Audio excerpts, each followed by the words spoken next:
Hi, my name is Angel. Welcome back to my channel, and happy first day of Summerween. If you guys don't know what Summerween is, it is a readathon that is hosted every year by Gabby Reads here on BookTube. It is just a way to bring some of the Halloween spooky season vibes up into the summer. So this year it takes place from July 5th through July 12th. So today's the first day, and I thought we would kick off the readathon by going through the TBR and everything that I have planned to read during the readathon. So just like every other year, Gabby has posted some prompts on the Summerween Instagram page for us to follow during the readathon. So I'm just gonna go through those prompts and discuss everything that I have planned to read for the readathon. So without further ado, let's just go ahead and get into it. So the first two prompts for Summerween are always the same. The first one is to read a book in the dark or at night, and the second one is to read a horror or thriller book. These are not book specific prompts, and they are prompts that I'm going to complete during the readathon. So we're just going to move on to prompt number 3, which is to read a book with the sky on the cover. For this prompt, I have chosen to read The Gathering by C.J. Tudor. This book is described as being about a detective investigating a grisly crime in rural Alaska who finds herself caught up in the dark secrets and superstitions of a small town in this riveting novel. The only thing that I know about this book is that it supposedly has something to do with vampires. I think that's definitely a sky on the cover, so I think it counts for this prompt. I am excited to read this one, but I'm a little bit nervous because I've only read one C.J. Tudor book, The Drift, and I did not like it. I think I gave it like 2 stars, and I did not have a good experience reading it. But this one still sounds super interesting, and I'm hoping the other one was just a fluke and I can still enjoy C.J. Tudor. Now for prompt number 4, this is read a book you've owned for more than a year. And I'm also going to go back to that second prompt, which is to read a horror or thriller book. So for Summerween, I always pretty much read like all horror, and then I try to squeeze in like one thriller. So this will be my thriller pick, and then it's also been something that has been on my physical TBR for a while, and that is Shutter Island. To be honest, I've put off reading this one just because I've seen the movie. I've seen the movie a couple of times, so I know like what the big twist is at the end of the story, and that just, I don't know why, I just didn't feel like reading it up until this point. But reflecting on it, I think that will kind of be a fun element, like to know what's going to happen at the end of the story. I think maybe while I'm reading it, I can pick up on some more of like the subtle hints of different things that are happening throughout the story. So I'm excited to finally get to this one, to get it off of my physical TBR, because it's been there for quite a while. If you don't know what this book is about, let me read the synopsis to you. It says, in the year 1954, U.S. Marshal Teddy Daniels and his new partner Chuck come to Shutter Island, home of the Ashcliff Hospital for the Criminally Insane, to investigate an unexplained disappearance. Multiple murderess Rachel Solando is loosed somewhere on this barren island, despite having been kept under constant surveillance in a locked, guarded cell. There's also a hurricane that is coming to the island. Nothing at Ashcliff Hospital is remotely what it seems. So I'm very excited to finally get to read this one, and I think I'm really going to enjoy it. And the last prompt for Summerween is to read a novella, manga, or listen to a spooky audiobook. So I do plan to read The Gathering via audio because for some reason my library doesn't have the physical copy, but I could get the audiobook on Libby, so I'm gonna do that.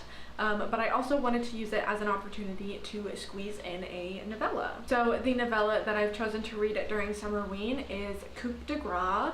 This is a mind-bending and visceral experimental horror about a young man trapped in an infinite Montreal subway station. I have heard a lot of mixed things about this. I feel like people are either they love it or they absolutely hate it. I hope I can be on the love it side of the spectrum because it sounds super fascinating, and I'm just really excited to pick this one up. So that is everything that I plan to read that like goes with the actual prompts for Summerween. But of course, like I said, I just like to use it as an opportunity to knock some horror books off of my TBR.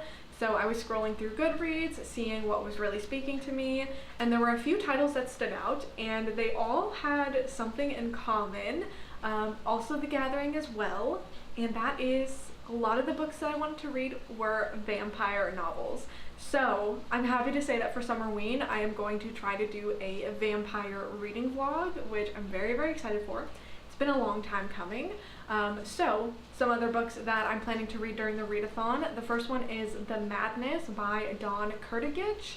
I have read one other book by this author and I did really enjoy it, but I believe it's a YA horror book, and this one is an adult novel, so I'm very, very excited to pick up an adult book by her. I feel like I will really love this. With one unexpected email from her estranged best friend Lucy, Mina Murray's carefully curated life is turned upside down. Leaving behind her psychiatric practice in London, along with her routine and the calm it brings, she returns to the windswept shores of Wales. Faced with everything she's left behind, she soon discovers that Lucy's symptoms mirror those of her mysterious patient with amnesia hundreds of miles away. With nothing but an untreatable sickness connecting the two women, and with Lucy's life on the line, Mina finds herself asking questions and being drawn ever deeper into a web of secrets, missing girls, and the powerful, nameless force at its center, one that has been haunting her for years. So yeah, I just have a really good feeling about this one. And the next one that I plan to read, the next vampire book, I feel like this is a very fitting one, and that is Vampires of El Norte. This has been on my TBR for a while, and I almost read it last October. I had it checked out from the library, but October is a crazy month for me, and I just didn't get to it. So I'm really, really happy that I'm finally going to be picking this one up. So the synopsis says, as the daughter of a rancher in 1840s Mexico, Nina knows a thing or two about monsters. Her home has long been threatened by tensions with Anglo settlers from the north. But something more sinister lurks near the ranch at night. Something that drains men of their blood and leaves them for dead. Something that once attacked Nina 9 years ago. And I'm not going to read any more of the synopsis. I don't want to know anything more than that, but I'm really, really excited. Obviously, I've heard so many good things about this book from the years that it's been out, and I can't wait to read it. And the last vampire book that I have on my radar for the readathon is actually a more recent addition to my TBR. I heard of this book through watching booktubers' top 10 lists at the end of 2024, and this one sounded really, really interesting. It is called We Love the Nightlife by Rachel Kohler Croft. This takes place in London in 1979. Two women with a deep love for disco meet one fateful night on the dance floor, changing the course of both of their lives forever.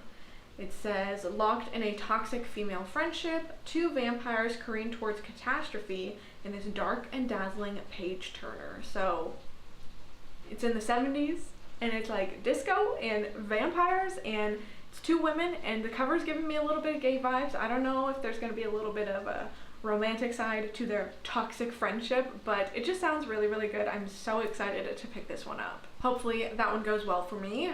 So that is pretty much everything that is on my radar for Summerween. There is one other book that I'm hoping to squeeze in. I have to read it this month anyways because it is an arc. It comes out in August, so hopefully I can pick it up during the readathon, and that is The Dead Husband Cookbook by Danielle Valentine. I got invited to read this arc through a NetGalley because I was one of the ARC readers for Delicate Condition. I think that might have been the first ever ARC that I got approved for, which was a very exciting moment for me. And so they reached out to me. I didn't even know this book was coming out until they were like, hey, you want to read this? And I was like, okay, say no more. Maria is a celebrity chef like no other, a household name, an inspiration, an icon. Her dozens of cookbooks and weekly television show broadcast from her beautiful Italian-style kitchen, not to mention her line of best-selling supermarket sauces. And of course, there's her history. Once just the timid wife of famous chef Damien Capello, she stepped into the spotlight after Damien's mysterious disappearance 20 years before, an event she's never spoken about publicly until now, when it is announced that she is looking for a publisher for her memoir. Why is Maria willing to finally break her silence? Why does she turn down 7-figure offers from large publishing houses and sign up with a small press? And why does she do that on the condition that it is edited by Thea Woods? Thea is a lifelong fan, but has never met Maria and can't figure it out. Plus, she had been planning to hand in her notice that very day. But when she is invited to Maria's remote farm to work on the manuscript, she can't resist. After all, she may finally learn whether the rumors are true that Maria killed Damien for his recipe and the legendary secret ingredient. So this is kind of giving like good for her type of unhinged woman horror, but also mixed with a little bit of like Evelyn Hugo. So we'll see how that one goes. I'm hoping that I really love it. And that is pretty much everything that is on my radar for Summerween. Fingers crossed that I can get through all of these books. There's a lot going on in my life right now, so I don't know if I will be able to read all of these, but I'm gonna really try at least to do a vampire vlog, because it's been a long time coming. Like I need to read some vampire books. So with all of that being said, leave me a comment down below. Let me know if you're participating in Summerween, what are some books that you plan to read, and stay tuned for the vampire vlog. Thank you so much for watching, and hopefully I will see you guys next time.